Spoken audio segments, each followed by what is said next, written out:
Just a little update on the flight sim here.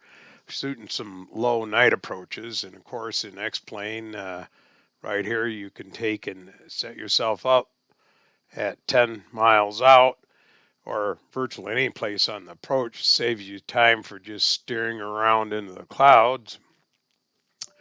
So you can do your preset right here, and it will take and place you 10 miles out at about 3,000 feet. And of course, your gears down and a whole bunch of other things, and you have to bring your power up and adjust everything. So the first few seconds there, you're just getting stabilized and back on the approach. And you just take and I think this video is right around 5 minutes on it. So that gives you a good idea on your initial approach fix and how long it's going to take to get in there. And the big thing is getting stabilized right here. And also, you should note that with X-Plane, we can output to ForeFlight, and we can actually take and log your flights to ForeFlight and even go further and analyze them in Cloud Ahoy. And we're working on tuning that more. I use Cloud Ahoy quite a bit. Well, I use it all the time when I do instructing.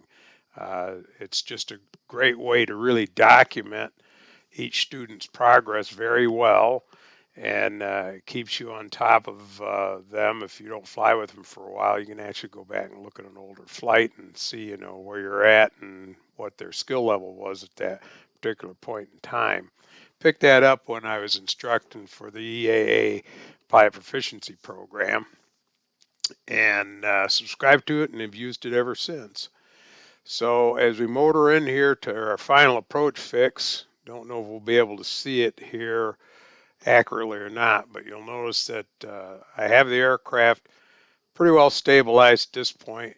My corrections are minimal, and my power settings are such where really the only thing you have to do is when you intercept the glide slope is just throw the gear out. And we're probably coming up really close to that point. And I think gear's in transition.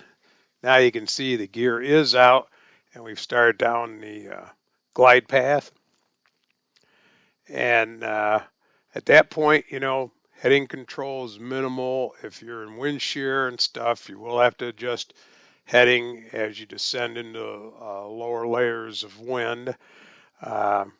Usually that's fairly rare, but it can be significant at times, so you got to be aware of it. And you track that heading and you track that glide slope, especially on a very low approach, which this is. This is really a Cat 2 that we're shooting here right now. You got to take and try not to let anything escape. In other words, if you're a half a dot off on the glide slope, get it back. If you're a bar width off on the heading, get it back. Because at your missed approach point, you're going to have to take and make adjustments to get to that runway center line. It's better off if the picture looks exactly perfect for you, when you break out. And the sim, this is X-Plane, which I've done a lot of twinking on. We're probably going to upgrade the G1000 console for the primary flight display.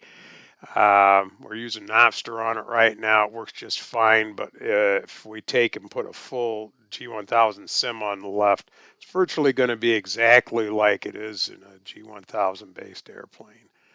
And it's a little pop-up at 500 feet on the ForeFlight. Unfortunately, I didn't have the plate up on it at the time. It was after another approach, so it would actually take and track us right down the approach right on ForeFlight, with the X-Plane providing the positional information to feed ForeFlight. And we're going along. I don't know if you can see it. I think we're just hitting the bug for the missed approach point. No runway. So once again, in a sim, if you're not chasing anything, You just go ahead and fly it.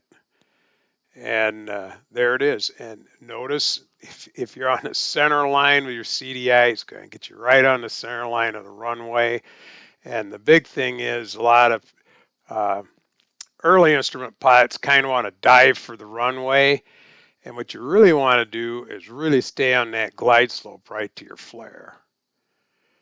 And then just let it settle in nice and sweet. Track that center line. And I typically, at night approaches, low approaches, I leave the landing lights off. If you happen to hit cloud or anything intermittently on that last segment of that approach, it's going to blind you. So X-Plane is very realistic if you set things up the proper way.